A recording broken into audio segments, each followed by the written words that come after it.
Hello my dear students and welcome to this lecture series by AKTU. I am Dr. Supriya Pralatpam, Assistant Professor in BBDITM. I will be taking Unit 5 of KCE 603 Environmental Engineering for you. This is my 5th lecture and today we will be talking about activated sludge process. So, here in the syllabus, if you see about unit 5 syllabus, you will see that we are going to talk about activated sludge process. It is one of the most important process of wastewater and lots of questions, you may have lots of questions from this portion. So, as already told, I have already discussed this slide with you people. So, what we have here is that activated sludge comes here, that is in aerobic suspended culture. We have already talked about trickling filter, rotating biological contractors, contact beds etc., which comes under aerobic attached culture. Today we will be talking about aerobic suspended culture and most probably on activated sludge. We will be discussing in quite into depth of activated sludge. I will be taking two classes on activated sludge because it is actually a very important part of wastewater treatment. So, activated sludge, in activated sludge, what is activated sludge? It comes under aerobic suspended culture. Okay. So, why aerobic? Aerobic because we are using oxygen, right, and suspended. Why suspended? Because all the bacteria, all the microorganisms, they are going to be free flowing, they are going to be suspended in the wastewater, right. So, it is not sticking. Say for example, trickling filter में क्या होता था, it used to be the microorganisms used to stick to a media. In rotating RBCs also it used to stick to a media. Here in activated sludge it is suspended, all that microorganisms will be swimming around. Okay. So, that is why it is called suspended culture. So, ASP was developed in England in 1914. Okay. And when we talked about ASP or activated sludge process, what actually is it? It consists of two reactors. It may consist of more reactors also, but for a conventional type of activated sludge process, we will be talking about two reactors. So, it consists of an aeration tank where the organic matter is stabilized by action of bacteria under aeration, and a secondary sedimentation tank where the biological cell mass is separated from the effluent of the aeration tank and the settled sludge is recycled partly into the aeration tank and remaining is wasted. So, मतलब क्या हुआ? So, this is ये दोनों मिला के हम लोगों का ASP बनता है, राइट? कैसे बनता है? ASP जब हम लोग बात करेंगे तो ASP का मतलब होता है कि एक एरेशन टैंक होगा, जैसे ये है एरेशन टैंक. वाई? बिकॉज यहाँ पे देखिए ऑक्सीजन्स हैं. सो हम लोग इस ऑक्सीजन को किसी भी तरह से इधर through by natural means or anything type by diffusion, by the different types of aerators we will be using. So, through this you will be having this aeration. Second is ये जब, so what when we say about activated, what does it mean? Activated का मतलब होता है कि that sludge is activated through the process of lots and lots of oxygen which are given to them. So, they are in an activated form, they have lots and lots of oxygen. So, that is why it is called activated. Okay. So, here aeration, when it is after this activated, after the aeration it is sent through a secondary sedimentation tank, okay, or a secondary clarifier. So, what will happen? This is, it will be allowed, the sludge will be allowed to settle, then you can have the effluent, means the treated wastewater, right, and उसके बाद हमारे पास sludge बचेगा. वो sludge will be, that will be activated sludge, मतलब वो जो sludge होगा उसमें खूब सारी, it will be aerated, it will be oxygenated. Okay. So, that sludge will be returned to the aeration tank. So, it may be returned through a lots of process, we will be discussing about it later onwards. So, that is called the activated, that is why it is called activated. जो थोड़ा सा part will be returned, others will be wasted. So, either can be wasted or it can be you have to do a different process for that. So, that is what is called activated sludge. So, जब हम लोग activated sludge process बोलते हैं, so हमारे उसका मतलब होता है हमारे पास दो रिएक्टर होंगे, एक एरेशन टैंक होगा और एक सस्पेंडेड सेकेंडरी सेडिमेंटेशन टैंक होगा. दोनों मिला के एक ASP का एक कंप्लीट प्रोसेस बनेगा. Aeration conditions are achieve by the use of diffuse और mechanical aeration.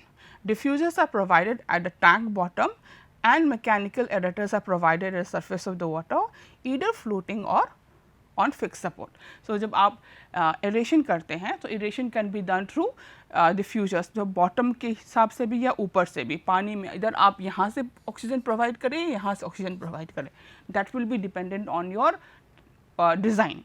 So, this is what is called an activated sludge process, right.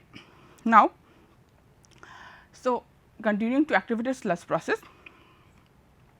So, the compressed air may be applied uniformly along the whole length of the air tank, or it may be tapered from the head of the aeration tank to its end. The effluent is settled in the settling tank and the sludge is returned at a desired rate. So, जब हमारे पास जो हमने अभी आपको क्या बताया that we have an aeration tank, right. So, this is the aeration tank. So, आपकी जो डिज़ाइनिंग है उसके हिसाब से आप एयर जो है स्टार्टिंग में ही प्रोवाइड कर सकते हैं या आप उसको बांट सकते हैं. सो एयर एरेशन जो can be done through the whole length of the tank. मतलब अगर आप 3-4 जगह प्रोवाइड कर लो या 5-6 जगह प्रोवाइड कर लो या एक ही में प्रोवाइड कर लो, that will be dependent on your type of design what you are going to do. Okay, then उसके बाद एफ्लुएंट सेटल हो जाएगा and the sludge can be return. मतलब how much ever sludge you want to return 5%, 10%, obviously whatever you will do your calculations and depending on that आप उस value को निकालेंगे. Mixing conditions. Aeration tank can be plug flow type और completely mix type. Plug flow type में क्या होगा, when we talk about plug flow type, what we meaning to say that जैसे pipe में पानी फ्लो होता है उस टाइप को हम लोग प्लग फ्लो टाइप बोलेंगे. एंड कम्प्लीटली मिक्स मतलब एवरीथिंग इज मिक्स कम्प्लीटली. तो इन प्लग फ्लो टाइप मतलब कंप्लीट मिक्सिंग नहीं होगा स्टार्टिंग में और एंड में, right. Whereas in a completely mixed system, everything will be mixed very completely. Okay, so in the plug flow tank, the F/m ratio and the oxygen demand will be highest at the inlet of the aeration tank and will then progressively decrease. So here, what is F/m ratio? F/m ratio is one of the after this slide I will be discussing some terminologies of ASP. F/m ratio is a very important term here. F/m ratio मतलब food by microorganism, food by microorganisms, right. So food by microorganisms में F is food, M is microorganism. मतलब कि see what actually is happening in ASP is आप उसको एक तरह से मान लीजिए इट्स लाइक अ कॉलोनी. जैसे माइक्रो ऑर्गेनिजम्स के लिए कॉलोनी टाइप हो गया, वहाँ पे जो माइक्रो ऑर्गेनिजम्स हैं वो खाना खा रहे हैं, they are having food. And what is their food? उनका फूड है BOD. जो आप वेस्ट वाटर दे रहे हो, वेस्ट वाटर में क्या होगा, उनके वेस्ट वाटर में BOD होगा, right.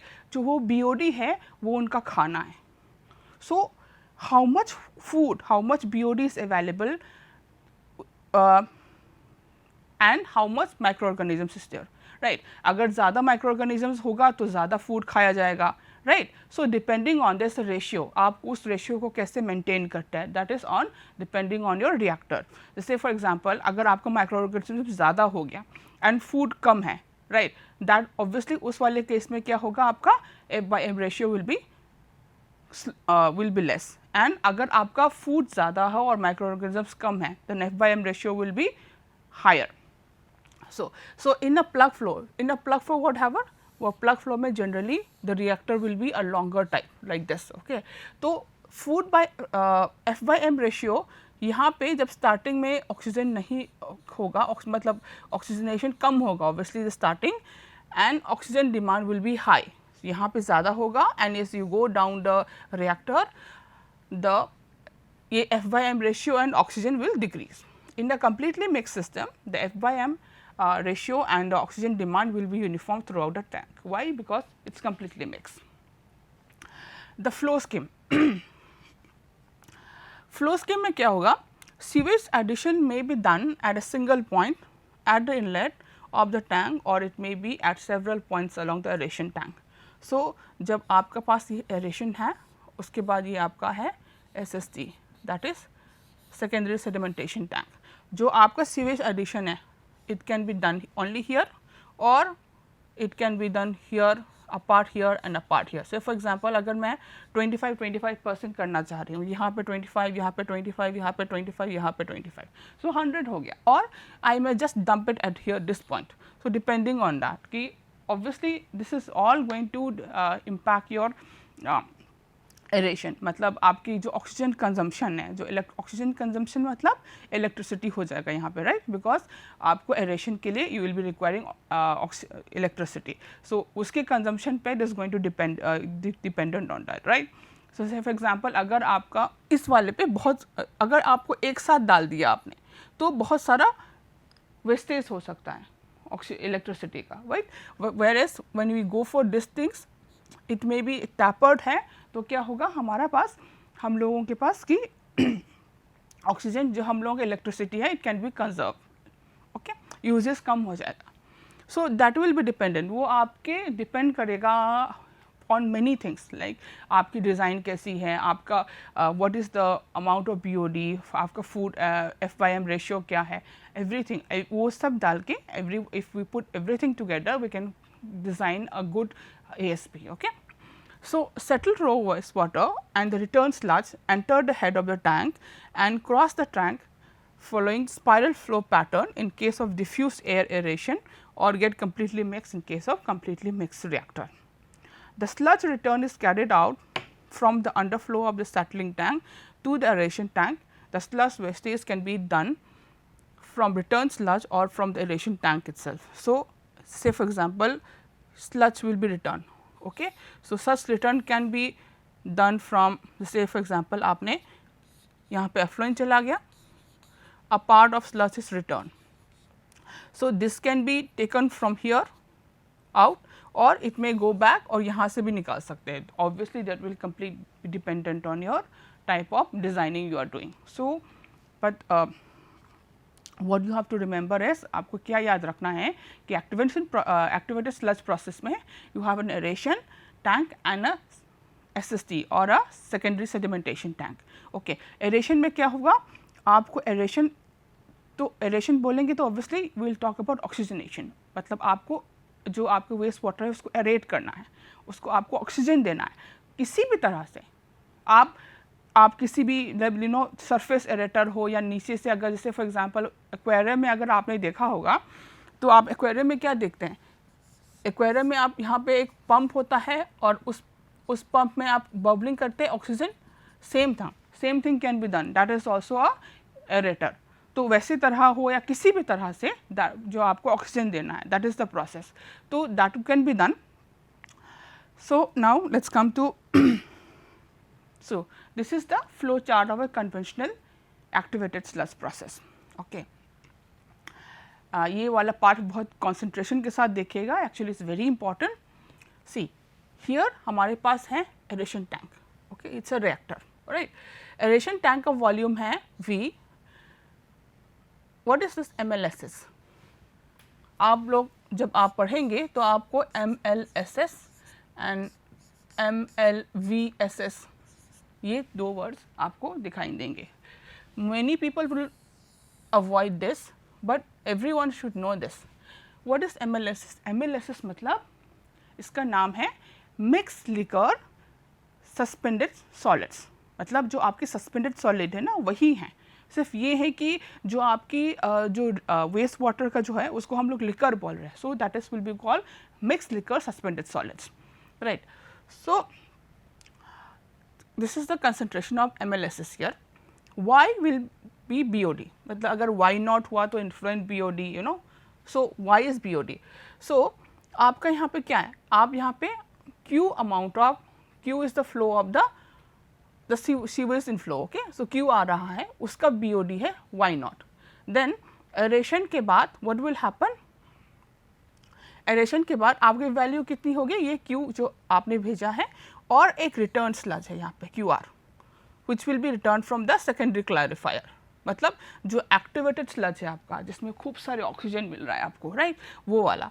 So that is actually activated sludge, मतलब आप जैसे बोलेंगे कि आपका सीड है वो, राइट. जैसे आप दही, आपने किसी ने दही जमाया हो, तो दही में क्या है, आप दही जमाने के लिए क्या है, दूध में आप एक थोड़ा सा पुराना वाला कर्ड डालता है, दैट इज द सीड ना. व्हाई, बिकॉज उसमें ऑलरेडी बैक्टीरिया होता है. तो सिमिलर चीज़ है यहाँ पे, राइट. सो ये जो है वो जो दही है वही है ये QR.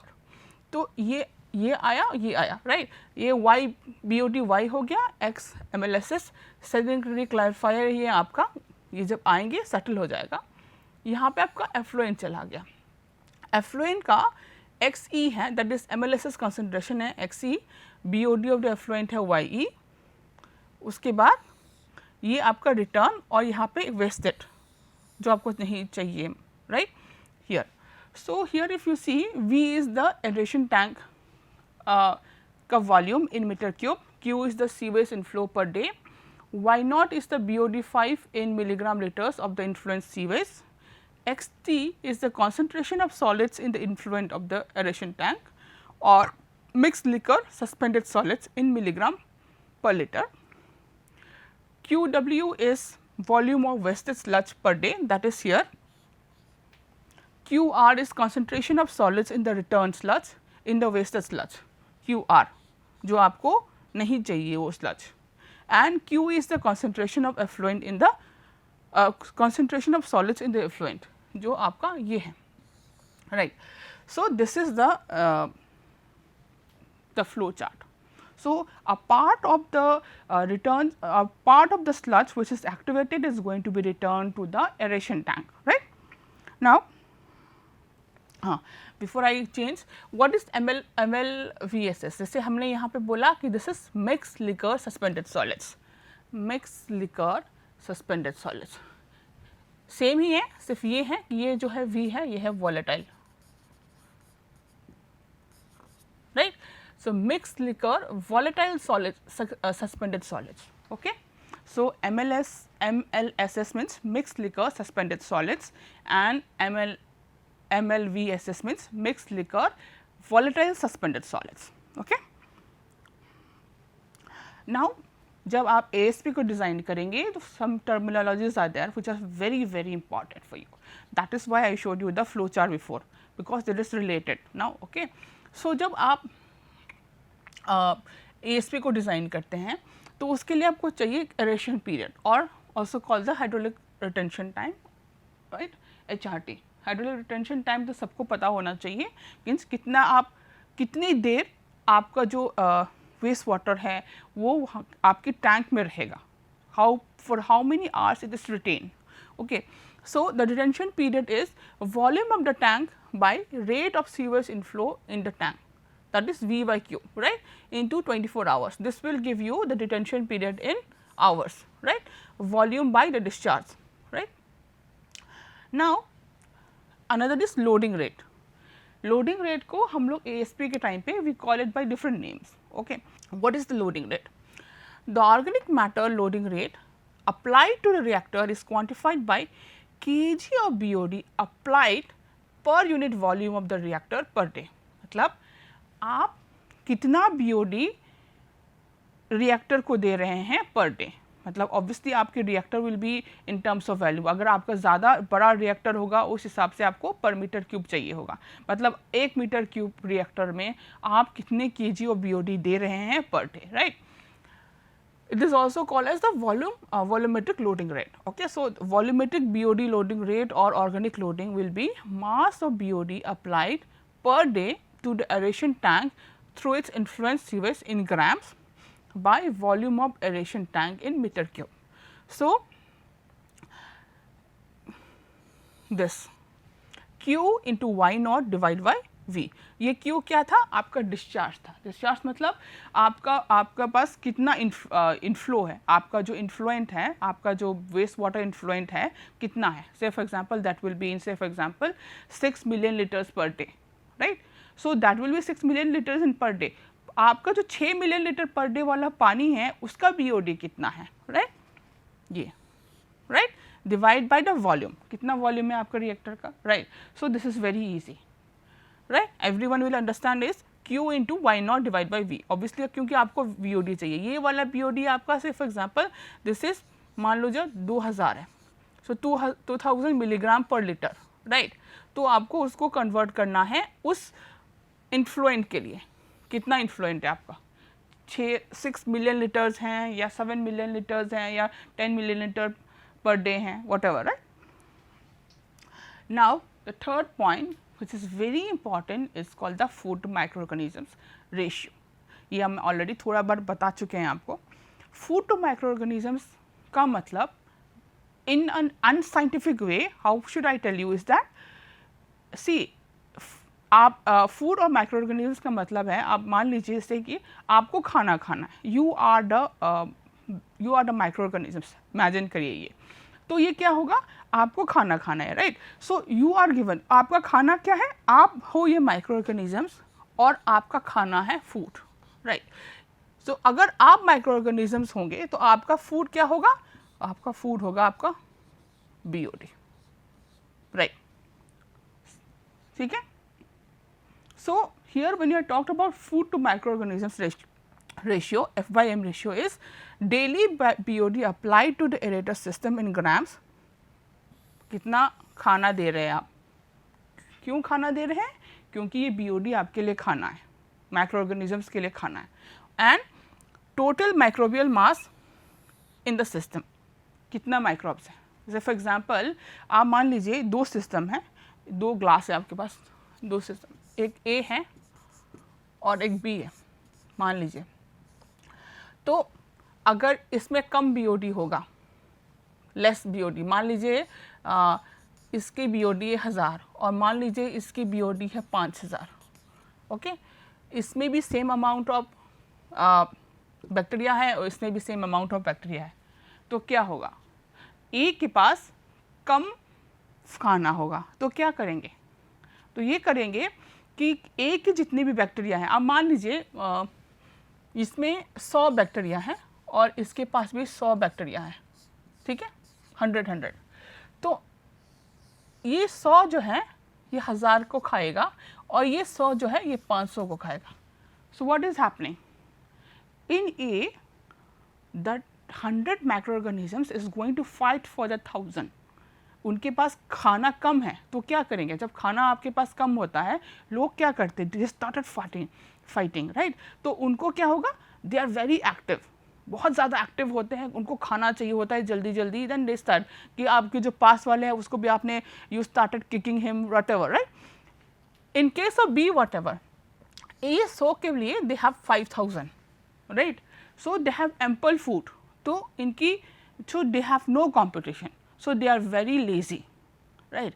सो जब आपके पास ये फूड टू माइक्रो ऑर्गेनिजम्स यहाँ पे क्या है, इस वाले कंडीशन पे आपकी F/M रेशियो इज लेस, है ना, इसमें क्या है F/M रेशियो है आपका ज़्यादा, तो इसमें आपकी फाइटिंग चल रही है, इसमें people are very lazy, right. What will happen, तो यहाँ पे आपका सो this is going to decide how your reactor is going to work.